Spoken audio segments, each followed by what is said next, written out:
Good morning, everyone. Today is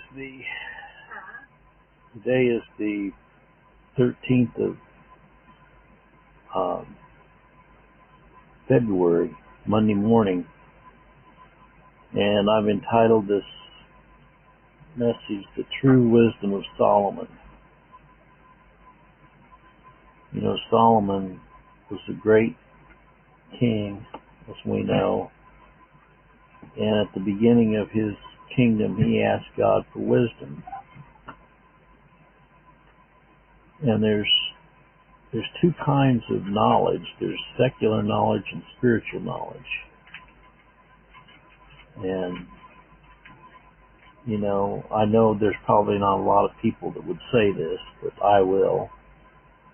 Solomon did some pretty stupid things. Even though God gave him wisdom, Solomon did some pretty stupid things. He married Pharaoh's daughter, for one thing. He built Pharaoh's daughter her own house. He had all these women and all these concubines. He was a polygamist. A lot of things Solomon did makes you wonder about how much wisdom. Now, he was anointed by God. These are things that are hard for us to understand. But God still had his hand on Solomon. And Solomon came to the end of his life, and all of a sudden God gave him some true spiritual wisdom when he said in Ecclesiastes chapter 1, "The words of the preacher, the son of David, king in Jerusalem, vanity of vanities, saith the preacher, all is vanity." That's called true spiritual wisdom. Solomon proclaiming everything is vanity. Just think of everything he had. He had a huge temple built. He had beautiful homes. He had gardens. He had everything at his disposal. And he said, every cotton picking thing is vanity. That's what he said. What profit hath a man of all his labor which he's taken under the sun? One generation passeth away, and another generation cometh, but the earth abideth forever. The sun also riseth, and the sun goeth down, and hasteneth to his place where he arose. The wind goeth toward the south, and turneth about unto the north.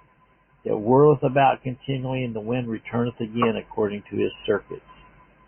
He's into some major philosophizing here, is he not? Here he'd had all of this money, all of this fame, all of this power, and he's saying it's all vanity. The wind goeth toward the south, and turneth about unto the north. It whirleth about continually. The wind returneth again according to his circuits. And the rivers run into the sea, and the sea is not full unto the place from whence the rivers come. Thither they return again. All things are full of labor. Man cannot utter it. The eye is not satisfied with seeing, nor the ear filled with hearing. The thing that hath been, it is that which shall be, and that which is done is that which shall be done, and there's no new thing under the sun. Sounds like Solomon was a little depressed, doesn't it? He'd seen all this stuff. He'd been involved with all these women, and now he realizes, what profit does it gain if you gain the whole world?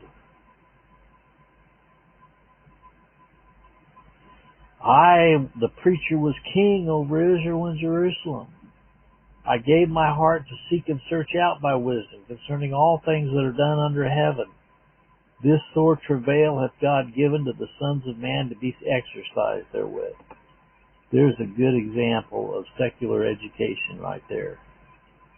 There's a good example of secular education. Seeking out wisdom concerning all things that are done under heaven.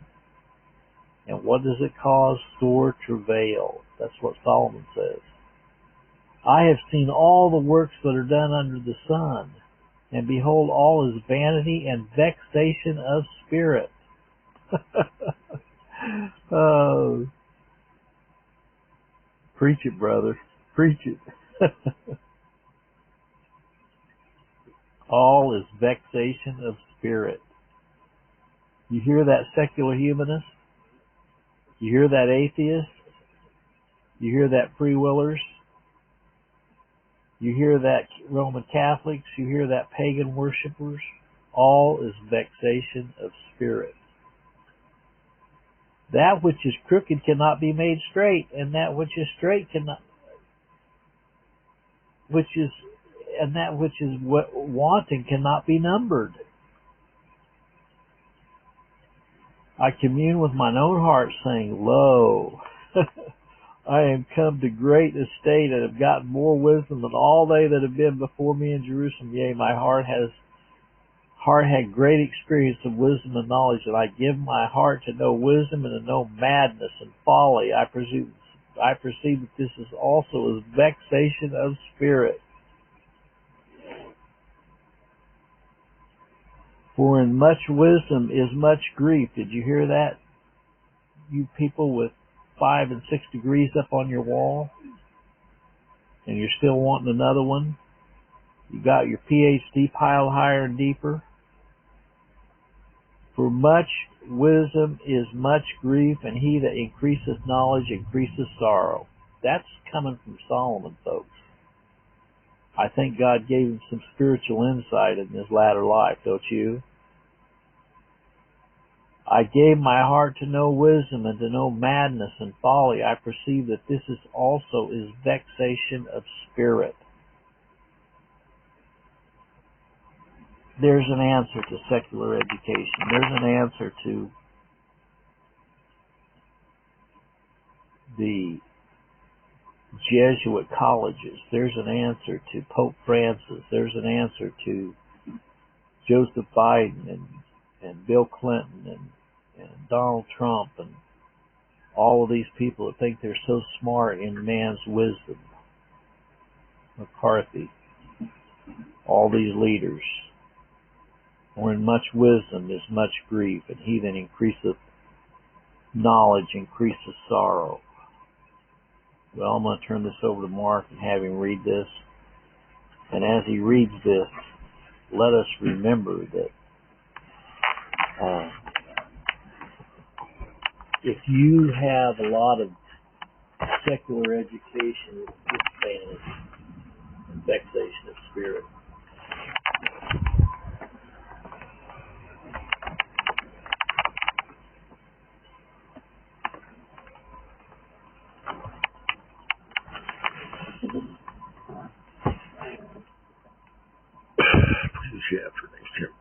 The words of the preacher, the son of David, king of Jerusalem, vanity of vanities, saith the preacher, vanity of vanities, all is vanity.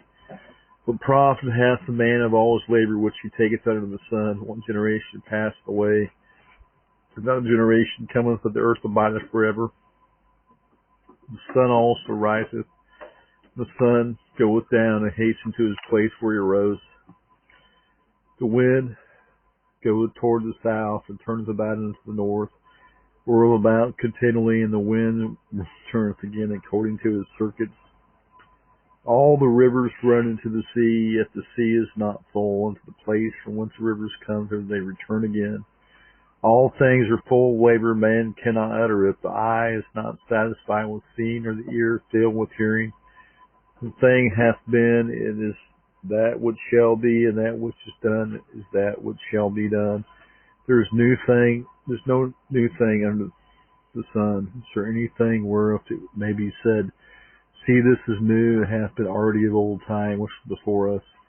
There's no remembrance of former things, neither shall be there any remembrance of things that are to come with those that shall come after. I, the preacher, was king over Israel and Jerusalem. I gave my heart to seek and search out my wisdom concerning all things that are done under heaven. The sword travail hath God given to the sons of man to be exercised therewith. I have seen all the works that are done under the sun, and behold, all is vanity and vexation of spirit. That which is crooked cannot be made straight, and that which is wanting cannot be numbered. I commune with mine own heart, saying, Lo, I am come to great estate, and have gotten more wisdom than all they that have been before me in Jerusalem. Yea, my heart had great experience of wisdom and knowledge. And I gave my heart to know wisdom, to know madness and folly. I perceived this also is vexation of spirit. For in much wisdom is much grief, and he that increaseth knowledge increaseth sorrow.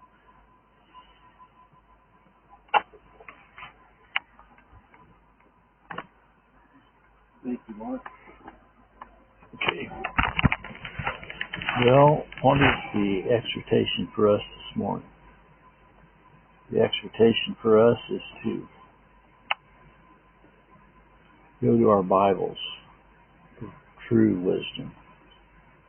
Study to show ourselves approved unto God, a workman, rightly dividing the word of truth.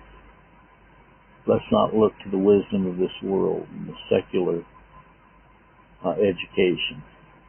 May the good Lord be with you today is my prayer. God bless.